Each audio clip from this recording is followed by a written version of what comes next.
il est le président ñu benn duel s'il te plaît. Non, il faut ñu duel économie pure parce que waaw d'accord y a pas de problème. Bon léegi beneen bi da ngay gis affaire troisième candidature moom nga ma wax. daf ci am ñaari grille d'analyse yu ma ci am. Première grille d'analyse bi ñu ñëwee dafa mel ni ñoom bàyyi nañu waxi droit. bàyyi waxi politique bàyyi waxi moral léegi waxi diine nañ koy justifier nañ koy jéem justifier moom wax na fi benn genre addis waa da di ma tam jéem a dugg si la non mais man li ma dafa leer léegi dafa ñëw d'accord day ñëw demal bi sëñ Mansour ngi nii juridique moom parce que li ma wax mi ngi ci biir alxuraan kenn mënu ko républicain nous sommes républicains c'est dindal note yi c'est dindal note non président bi ngeen dindal c'est que par exemple bon non c'est dan lay kalkal ak dama moom ñoom bu ñu defee suñu troisième mandat ñu ngi koy jox gore mu gérer ko xaw ma ndax dana ko mën sax am de d'accord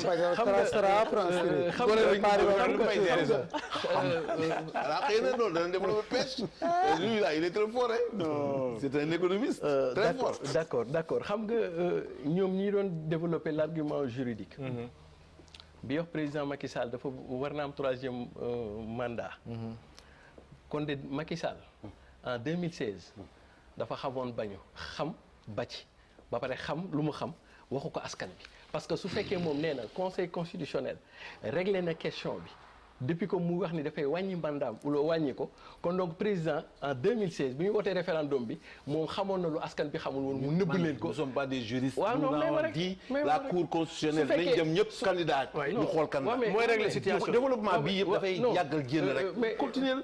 Ouais, mais parce que non, vous ne développez pas. S'il vous plaît. Ouais, non, mais donc, vous ne développez pas. Nous ne sommes pas des juristes. Il n'est pas. Moi, je ne le suis pas. Non. Nous avons une république. Il a dit la cour constitutionnelle moins réglée. Nous avons le candidat. Nous avons candidat.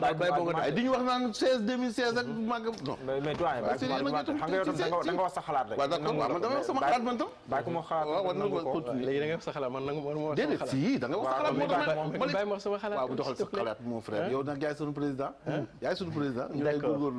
en tout cas Fouta gañu cosaanoo wane ñoom ñooy sunu sëriñ du dëgg ah et je pense que si yow yaa sama sëriñ nag non man du ma sa sëriñ yaay sama sëriñ quoi en tout cas war nañu mën a war nañu mën a dégg voilà absolument xam nga du point de vue jamais pensé lan moo tax absolument xam nga lan moo tax wax ji garaaw su fekkee président Macky Sall bi mu bëggee wàññi mandaam jëlee ko 7 indi ko 5. dafa laaj conseil constitutionnel ne ko sa mandat bi bokkul ci décompte bi moom mu nëbb ñu loolu askan bi ñëw 2016 proposé ñu benn référendum ne ñu bii rek moo ko desee kon donc président xamoon na. nul ne peut se prévoir de sa propre turpitude. waaw.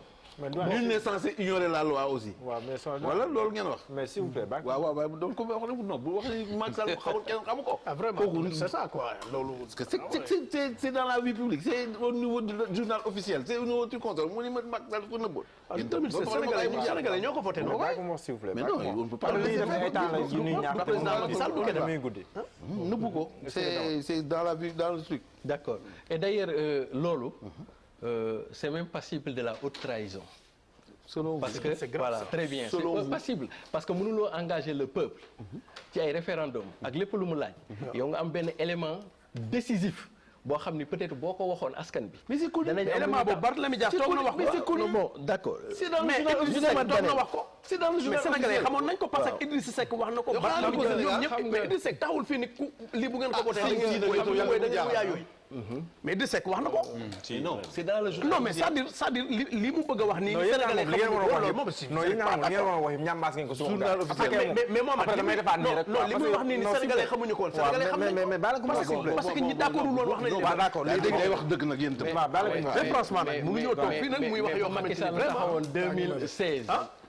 bu Macky Sall taxawoon 2016. waaw ne leen mandat bi may laaj bu ngeen ma ko joxee 2024 dinaa présenté waat peut-être que résultat yi du demee nii. c'est parce qu'il a bâti campagne sur. bii mooy sama mais loolu mu droit di ko wax. bon d'accord on avance dans l'analyse. après yéen xam nga affaire troisième candidature président Macky Sall soo ko jàngatee du point de vue du droit mooy li ñu doon wax léegi du point de vue politique kooku dama koy renvoyer Cheikh Hamidou Kane dans l'aventure ambiguë moom su présenté woo ce qu'il gagne vaudra-t-il plus ou mieux de ce que le Sénégal peut perdre. Là c'est une question bu ma koy poser. Du point de vue de la morale et là je parle de la parole en fait. On est dans les sociétés de l'oralité aussi. léegi pour man jàpp naa président Macky Sall coow li yëpp ñaar ba ñetti affaire la.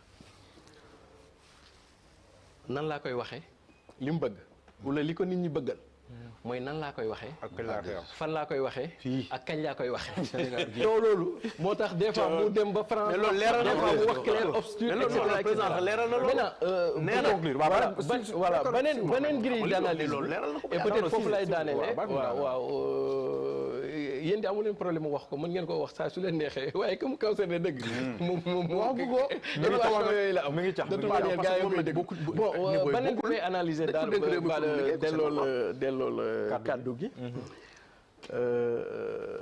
dama bëgg analyser wala bind benn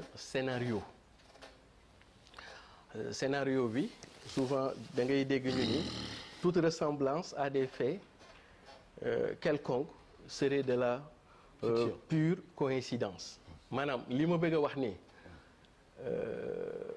xamuma ci dara leeruma waaye su fekkee loolu am na c'est de la pure coïncidence ok bu ngeen seetloo fan yii passé président Macky Sall dafa génne décret def ay changements yu bari ci l'armée bi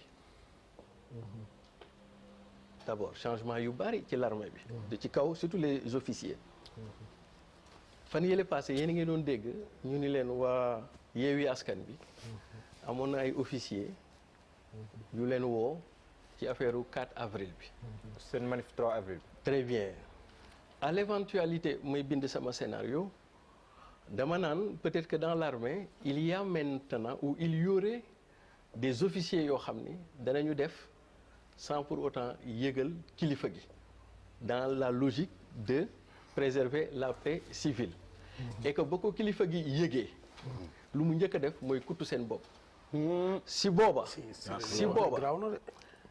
li ñu mën a reprocher Yewwi Askan bi c'est de le dire parce que à l'éventualité loolu am loolu waxtaanu biiru néeg la kenn du ko génne ci bind bi ñoom foofu nañu fauteuil yi génne ko mais à l'éventualité loolu am na que président maintenant léegi dafay nekk ci benn ndiggu sërëx c'est-à-dire quoi. am na démenti si loolu. waaw mais man de ça c'est très dangereux. waaw mais man loolu bala nga xam lan la wëri non ah non y a des choses yoo xam ne balaa ngeen a xam li samedi di waaw li nga balaa ngeen a xam li gémmiñu samedi bàyyi ko mu wax sax xam nga Sénégal daf ñu xaaral mu daaneel rek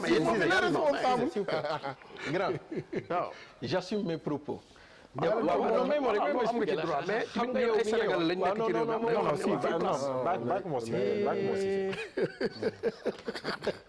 neexatul non neexatul waaye doo daaneel waaw mais nu mu tudd sax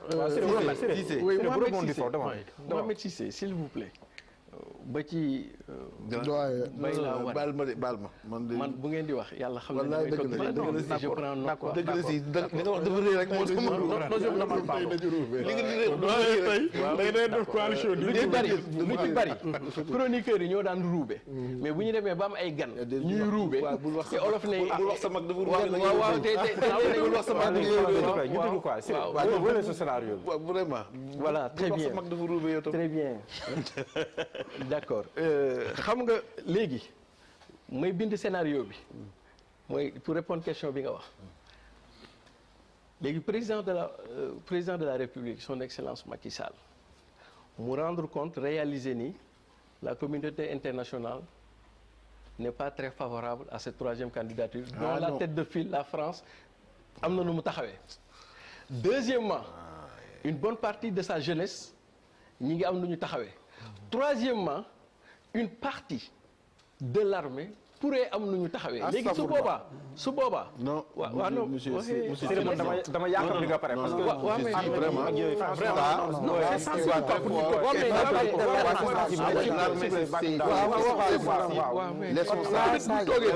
li ñuy wax ni ñun ñëpp non il faut qu'il me laisse terminer. Vous ne pouvez pas être nos invités et nous dicter le tempo de la si c'est dangereux, j'engage mes responsabilités. C'est moi qui prends responsabilité. On s'en va. Allez-y, je vous en prie,